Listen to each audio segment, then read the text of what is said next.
Talk to the Breeze. Talking to Blake today, they are Ollie, Stephen and Humphrey. Now, lads, your new album, Start Over, is out, but it was put back. Why was that?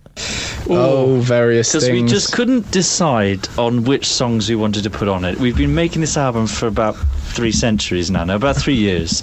And we started off with about 10 original songs, which we got from various songwriters around the world, like Diane Warren, for instance, over in America, and some Scandinavian, some UK. And that took us about a year to get that together. We started recording it. We were doing it with Michael Bublé's band down at Real World Studios, which are Peter Gabriel's studios near Bath. And got working on it, and then we decided we wanted to add some covers as well, because we know a lot of people like our harmony covers of well-known songs. So it just took so much time, and we were just tinkering, endlessly tinkering. So that's why it got delayed a bit. Now, it's your first traditional pop album.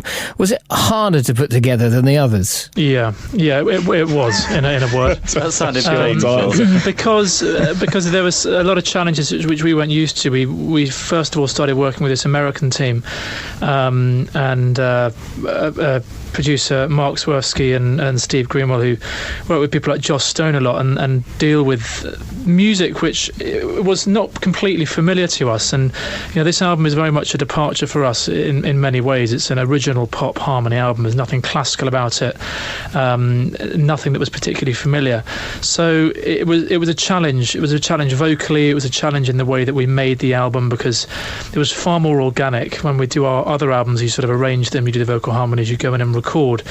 And the way we worked with this American team, we'd go in and we'd kind of do it on the fly, and it was about being inspired and seeing what harmonies came to you in the moment, and the challenges of the vocal style as well. So it was a hell of an experience, and we learnt a great deal, and but it did add many challenges, and that sort of showed itself in the timeline of the album coming out. On your new album, you've got a cover of Make You Feel My Love, obviously Bob Dylan's song, covered by Adele and Military Wives, Somebody's Wives, I think maybe Builders' Wives.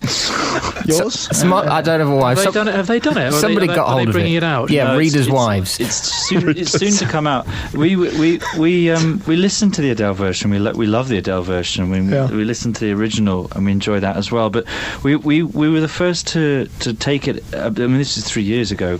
We've been working on this album so long, and take it and turn it into this harmony sound. And the reason we chose that song above others was the fact that when we actually looked at the Bob Dylan original and we started taking it apart, we discovered some incredible opportunities for beautiful harmonies sitting underneath the melody itself. And so thus started a kind of challenge for us, really, to make it stand out as a unique cover. And it's one of our favourite songs on the album. We love it. Blake are style icons. You've been in GQ magazine and done loads of photo shoots. What fashion rules do you have? What's a good fashion accessory to have if you're a guy?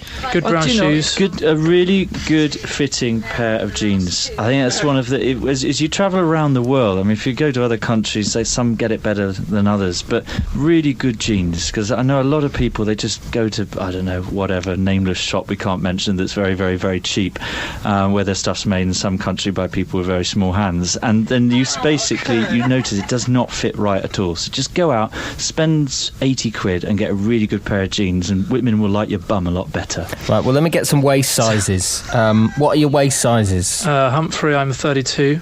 Ollie, 33. Ollie, that's a lie. Right, 34.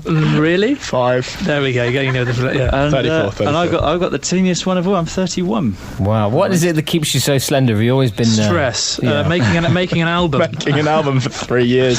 Radio interviews. I lose huge amounts every time I do. It's a sad bit of the business, not sad bit, but you've got to appear on the front of magazines and album covers. So and we travel a lot, and also being vocalists as well. You've got to look after yourself. So yeah, wear a scarf. We all try and sort of keep a good diet and keep healthy, and we're getting old now. You've got to look after yourself.